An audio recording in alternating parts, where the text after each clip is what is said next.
Welcome to the video tutorials of mechanisms by mekanizmalar. In our previous video, we described the working principles of the two-phase stepper motor with one phase on operation. For this animation, we will show the working principles of the two-phase stepper motor with two-phase on operation. It is called two-phase because there are two bipolar coil windings for the current to pass through. For this video, we have named the vertical coil phase V and the horizontal coil phase H. Another reason it is called two-phase on operation is because at any given instant the current passes through both the vertical and the horizontal coils. However, polarity change of bipolar coils is changed alternately. This means that if V phase polarity is changed in a given instant, the next polarity change will be performed during the H phase.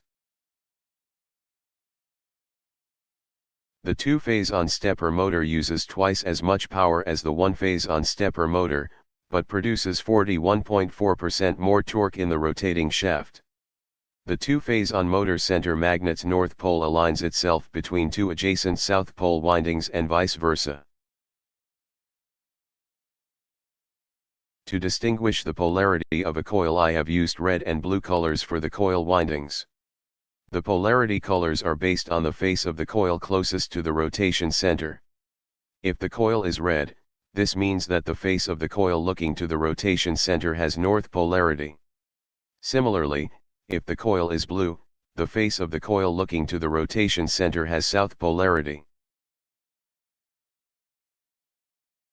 To simplify the animation, I did not use small yellow circles to show the direction of the flow in some wires.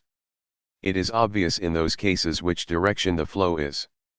However, I used the red color to indicate the presence of a current and the brown color to indicate the absence of current. Let's start to illustrate a typical step sequence for a two-phase motor with starting phase V. During step 1, the rotor is magnetically locked at the 1:30-hour location on a clock. During step 2, the polarity of V is changed, the rotor rotates 90 degrees clockwise and is locked at the 4:30-hour location.